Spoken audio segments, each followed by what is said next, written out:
오늘 말씀의 제목은 구하라 그리하면 주실 것이요 라는 제목입니다.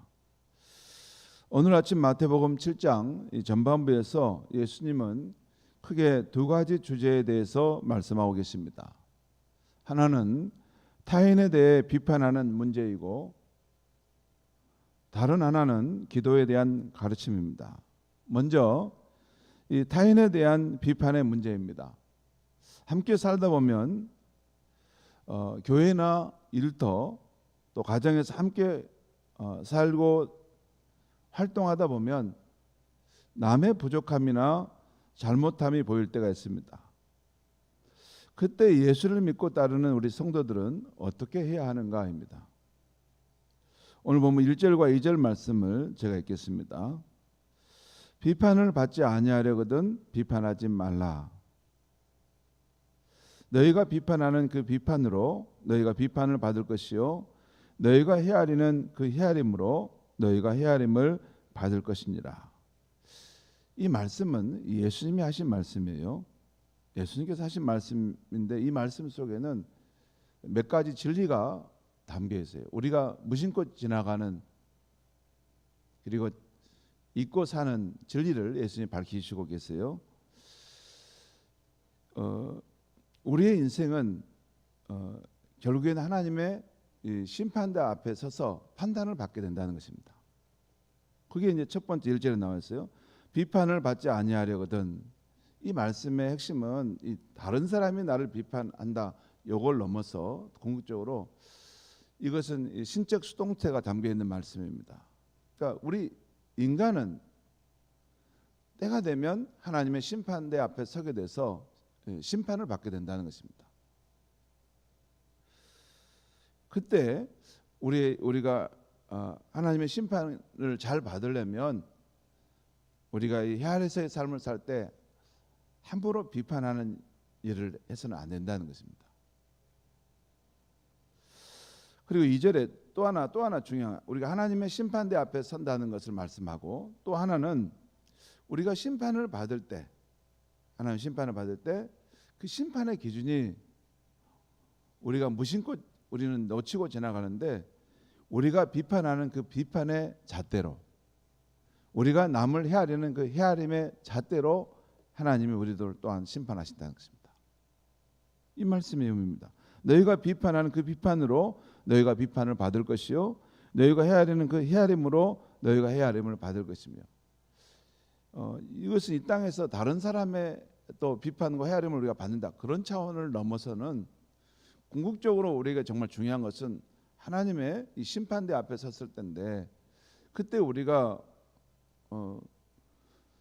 하나님 앞에 참 좋은 모습으로 서야 될 텐데 우리가 함부로 남을 비판하는 삶을 살게 되면 우리가 비판했던 그 잣대로 우리가 남을 헤아렸던 그 헤아림의 폭으로 우리 또한 심판을 받는다는 것입니다. 이 말씀은 우리가 남에 대해서 검열관처럼 엄격하게 판단하는 것을 경계하고 있는 말씀이죠. 만약에 우리가 그렇게 남을 가혹하게 또 엄격하게 비판한다면 그 비판의 잣대로 그 헤아림의 잣대로 언젠가 나도 심판을 받게 될 것이라는 말씀입니다. 세상 사람들이야 하나님 없다고 생각하기 때문에 사람들의 이 판단이 중요하지만 우리는 하나님 앞에 서서 때가 되면 우리의 삶에 대해서 심판받는다는 것을 압니다. 그래서 우리가 이 땅에 살 때 남의 부족함이나 잘못을 볼 때 함부로 그것을 말하는 것을 늘 경계해야 한다, 신중해야 한다는 것입니다. 예수님께서 마태복음 5장 7절에서 긍휼히 여기는 자는 복이 있나니 그들이 긍휼히 여김을 받을 것입니다. 이런 말씀했어요. 이 말씀은 심판의 상황에서 하시는 말씀입니다.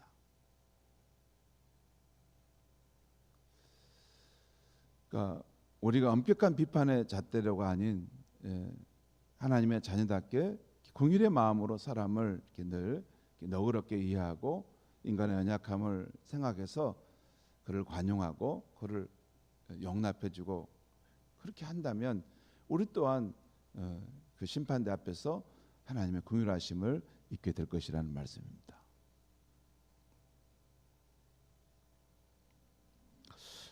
3절과 5절 말씀 또 보겠습니다.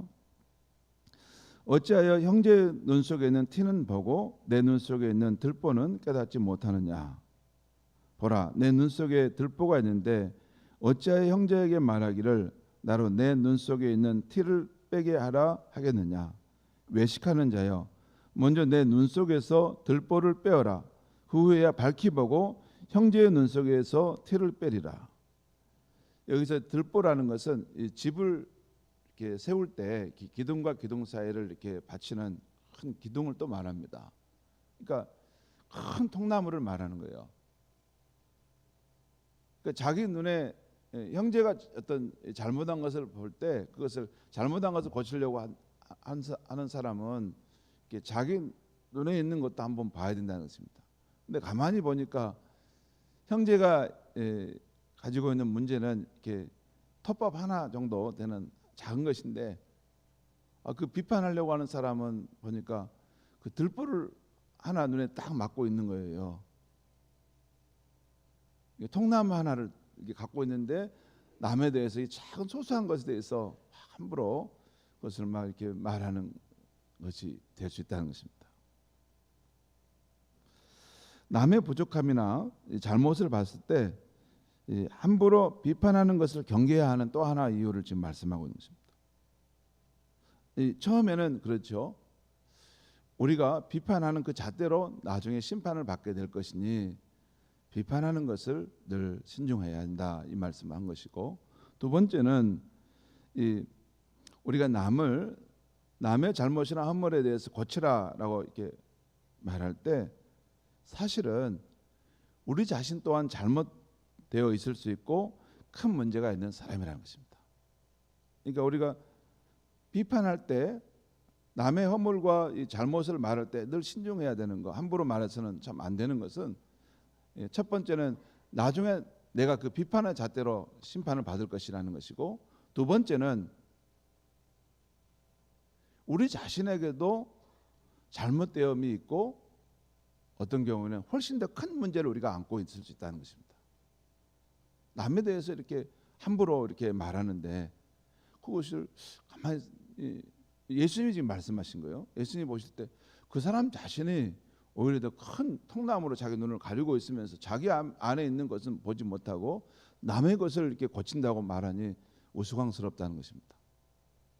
우선 너 자신의 잘못된 거, 너 자신의 기울여 있는 거, 너 자신의 선입견, 편견, 우리 그런 거 많죠. 젊을 때는 그게 잘 모릅니다. 근데 나이가 들어갈수록 나도 이게 한쪽으로 기울여 있는 생각을 하구나. 어쩔 때 화를 내고 있는 내 자신을 보고도 내가 지금 좀 이상하네. 내가 보기에도 내가 한쪽으로 치우쳤구나. 그런 걸 우리 느끼지 않습니까? 그래서 남을 비판하려고 할 때 참으로 신중해야 한다는 것입니다. 그러면 남의 부족함이나 잘못을 볼 때 어떻게 하라는 말입니까? 아무것도 하지 말라는 말입니까? 아닙니다. 그렇지 않습니다. 성경은 남의 그런 부분들을 지도자가 돼갈 때는 그걸 볼 줄 아는 안목도 있었죠. 근데 어떻게 하는가? 그것은 먼저 자신의 모습이 어떤지를 성찰해 보라는 것입니다. 먼저 남을 비판하기 전에 내 자신은 어떤지를 한번 성찰해 봐야 돼요. 깊이. 그리고 두 번째는 인간의 연약함을 헤아려서 긍휼의 마음으로 대하라는 것입니다. 사람은 다 연약합니다. 그 엄격한 기준 앞에 기준으로 칼날을 대면 그 칼날을 피할 수 있는 사람이 어디 있습니까? 우리가 남이 보는데 앞에서는 깨끗하고 잘한 것처럼 보이지만 나 혼자 있을 때 늘 나도 잘한다 이렇게 말할 수 없는 것입니다. 그렇죠. 그렇기 때문에 인간의 연약함을 헤아려서 늘 너그럽게 헤아리고 긍휼의 마음을 대하라는 것입니다. 그리고 우리가 예수를 믿는 성도라면 그 예수의 마음을 가진 성도라. 우리가 너희 안에 예수 그리스도의 마음을 품으라. 우리 예수님 말씀하셨 빌립보서에 말씀하지 않습니까? 그런 성도라면 그 허물이 있는 또 뭔가 부족함이 있는 성도를 볼 때 비판할 것이 아니라 오히려 사랑으로 기도해 줘야 한다는 거죠. 그 사람을 사랑으로.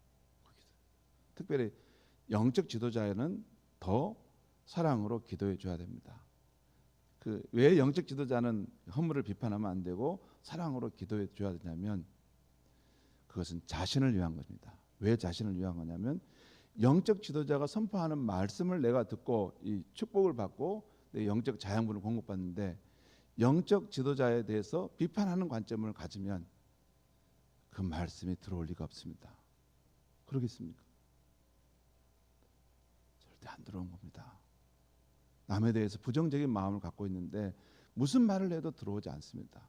그런데 실제로는 사실은 그 영적 지도자는 그런 마음이 없어요. 그냥 그 마음을 그 성도 솔직하게 성도들에게 이 말씀을 들어서 복을 누리십시오라고 이 말씀을 전하는 건데 내가 그 영적 지도자의 부정적인 마음을 갖고 있는 하는 그 말씀 내게 나를 막고 있는 것입니다.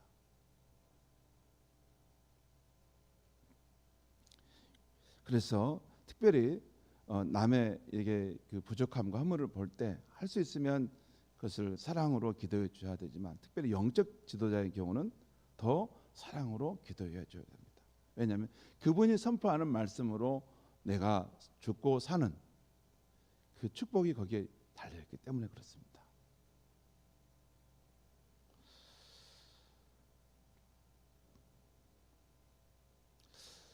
이렇게 비판하는 것이 아니라 사랑으로 긍휼함으로 대해줄 때 결국 우리에게도 좋은 결과가 온다고 오늘 예수님 말씀하고 있어요. 오늘 예수님 정확하게 말씀하고 있어요. 어디를 말하냐면 오늘 12절 말씀을 같이 한번 읽겠습니다. 12절 말씀 읽겠습니다. 시작. 그러므로 무엇이든지 남에게 대접을 받고자 하는 대로 너희도 남을 대접하라. 이것이 율법이요 선지자니라. 남이 나를 이렇게 엄격하게 비판하지 않고 나를 관용해주고 나의 연약함을 헤아려주고 나를 사랑으로 품어주기를 우리가 바라지 않습니까? 그렇다면 너도 또한 먼저 남을 그렇게 해주라고 말입니다.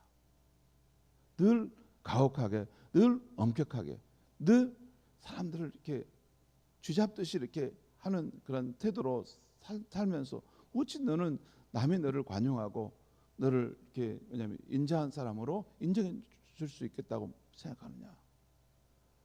너가 남에게 베푼 대로 내가 받을 것인데 남에게 늘 관용하고 긍휼의 마음으로 인간의 연약함을 생각해서 이렇게 품어주는 그런 삶을 살아갈 때 결국에는 그것이 너를 위해서 좋은 것이 될 것이다 하는 예수의 말씀입니다. 자, 그렇게 남에 대한 비판의 태도를 대할 때는 그렇게 관용과 용납의 사랑의 마음으로 대해주라는 것입니다. 두 번째, 다음은 기도에 대한 말씀이죠. 기도에 대한 말씀, 우리 7절과 8절 말씀을 같이 한번 읽겠습니다. 시작. 구하라 그리하면 너에게 주실 것이요 찾으라 그리하면 찾아낼 것이요 문을 두드리라 그리하면 너에게 열릴 것이니 구하는 이마다 받을 것이요 찾는 이는 찾아낼 것이요 두드리는 이에게는 열릴 것이니라. 구하라 찾으라 문을 두드리라 그러면 너에게 주실 것이요 찾아낼 것이요 너에게 열릴 것이다. 여러분 이 말씀들을 보면 예수님은 우리가 하나님께 나아가 기도할 때 이 소심한 태도로 기도하지 말고 확신을 갖고 기도하기를 원하신다는 걸 알 수 있어요. 그렇죠. 구하라 찾으라 문을 두드리라 그러면 내게 주실 것이다. 예수님이 지금 산상수훈의 말씀인데 우리가 하나님께 나아갈 때 확신을 가지고 나아가라는 이런 말씀 아닙니까? 예수님께서 기도하는 우리가 가져야 할 이 태도로 구하라 찾으라 문을 두드리라는 이 동사는 헬라어로 보면 모두 다 현재 진행형입니다. 현재 진행형은 지속적으로 끈기 있게 시도하라는 것이에요. 그리고 이 동사의 변화를 보면 구하라 찾으라 문을 두드리라 이 구하고 막 찾고 문을 두드리라 이걸 보면 점진적으로 점점 더 간절하게 구하라는 것입니다. 이 강화된다는 거예요. 그렇죠. 뭐 이렇게 긴가민가 뭐 우물쭈물하지 말고 너가 필요가 있고 너가 궁핍함이 있고 그러면 정말 하나님께 나가서 구할 때 열심으로 구하는데 만약에 이게 응답되지 않은 것처럼 여겨지면 더 열심히 더 간절하게 막 주변에 있는 상황들도 막 둘러다니고 하나님 찾으면서 어디가 살 길이 있는가 어딘가 이 문제를 해결할 길이 있는가 이게 찾으면서라도 구하라는 것입니다. 간절하게 구하라는 것이죠. 여러분 예수님은 다시 9절과 11절에서도 기도하는 우리에게 확신을 주시는 말씀을 하십니다. 9절의 11절 말씀 제가 읽겠습니다. 너희 중에 누가 아들이 떡을 달라 하는데 돌을 주며 생선을 달라 하는데 뱀을 줄 사람이 있겠느냐. 그렇죠. 어떤 아버지가 아들이 이 떡을 달라 하는데 돌을 주고 생선을 달라 하는데 이 뱀, 위험한 뱀을 줄 수 있겠느냐. 그렇지 않다는 것입니다. 너희가 악한 자라도 아버지라면 자식에게 좋은 것으로 줄 줄 알거든. 하물며 하늘에 계신 너희 아버지께서 구하는 자에게 좋은 것으로 주시지 않겠느냐. 이게 수사의문인데 당연히 주신다는 것입니다. 그러니까 우리의 하늘 아버지께서는 이 땅의 아버지보다도 훨씬 선하신 분이기 때문에 당연히 구하는 우리에게 좋은 것으로 채워주신다는 것이죠. 성도 여러분, 왜 예수님은 기도하는 우리에게 오늘 이 산상수훈의 말씀에서 이렇게 절실하게 구하라, 찾으라, 문을 두드리라 이렇게 절실하게 하나님 아버지께 구하라고 하시는 것일까요? 왜 그럴까요? 생각해 봐야 될 부분입니다. 이 말씀들은 얼핏 보면 우리가 하나님께 알려드릴 때까지는 하나님은 우리 사정을 모르시는 방관자처럼 여겨집니다. 문을 두드려야만 아버지 내 말 좀 들어보세요. 이런 것처럼 지금 보여지는 면이 있습니다. 또한 우리가 하나님을 설득해야만이 하나님을 설득하는 것을 성공해야만이 그때야만이 하나님이 들어주시는 것처럼 여겨집니다. 그런 면도 있죠. 하나님을 이게 설득해야만이 궁극적으로 들어진다는 말인가 이런 느낌도 받으셨어요. 맞습니까? 그런 쪽입니까? 아닙니다. 그런 뜻은 아닙니다. 예수님은 우리가 이렇게 절실한 태도로 기도해야 하라는 것은 우리가 하나님을 꼭 설득해내야만이 이것이 성취될 수 있기 때문에 막 고집 피우면서 하나님 안 주면 나 안 하겠어요. 땡깡 부리면서 막 이렇게 하라는 것은 아닙니다. 그보다는 기도하는 우리의 태도의 문제입니다. 기도하는 우리의 태도의 문제. 존 스토트 목사님이 이 부분을 정확하게 그렇게 보고 있어요. 그건 뭐냐면 우리가 뭔가 필요한 것이 있을 때 우리가 결핍되어 있을 때 간절하게 온전하게 의지하려는 태도를 하나님이 찾으신다는 거예요. 그렇지 않습니까? 우리가 하나님께 기도할 때 보면 정말 간절하게 온전하게 하나님을 향해서 이것을 찾고 하나님이 도와주셔야만이 내가 이걸 어떻게 해결할 수 있습니다. 하나님 도와주세요. 그런 가난한 마음으로 온전하게 하나님을 찾습니까? 우리 기도의 한 절반 이상은 그냥 기도 한번 해보다가 하나님 안 도와줘서 뭐 내가 부르지 이렇게 가지 않습니까? 근데 하나님 앞에 나와 기도하는 사람은 적어도 온전하게 간절한 마음으로 하나님께서 내 삶의 문제에 개입하셔서 하나님 도와달라고 하나님 도와주지 않으면 내게 길이 없습니다. 하나님 내가 마지막 의지하는 분으로 하나님을 내가 지금 붙들고 있으니 나를 도와주세요. 그런 우리의 태도를 하나님은 찾으신다는 거예요. 거기에 진정한 신앙이 꽃피우는 거죠. 성도 여러분, 여러분이 하나님께 구하는 것을 가만히 생각해 보십시오. 정말 바라십니까? 정말 그렇게 되기를 원하십니까? 그러면 간절하게 구하고 찾으시고 문을 두드리시기 바랍니다. 그리고 한 가지 더 말씀드리면 하나님은 사랑의 하나님이시면서 동시에 지혜의 하나님이시라는 것입니다. 그러니까 우리에게 좋은 것을 주시고 싶어 하시는 사랑의 하나님이시지만 동시에 우리에게 어떤 선물이 좋은지, 어떤 방법으로 주시는 것이 좋은지 가장 잘 아시는 지혜로운 분이라는 거예요.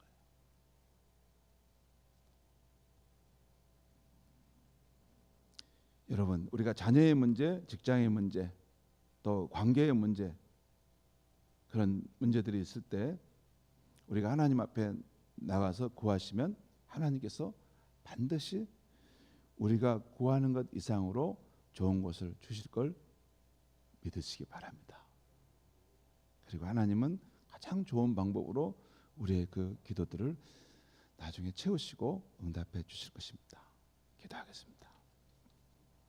하나님 아버지, 오늘 이 아침에 예수님께서 하시는 귀한 말씀, 기도하는 우리가 하나님께 나아가 기도할 때 소심한 마음으로, 우물쭈물하는 마음으로 기도하지 말고 마치 사랑받는 자녀가 아버지 앞에 나아가 당당하게 기도하는 것처럼 정말 간절하게 내가 이런 결핍되어 있습니다. 내게 이런 도움이 필요합니다.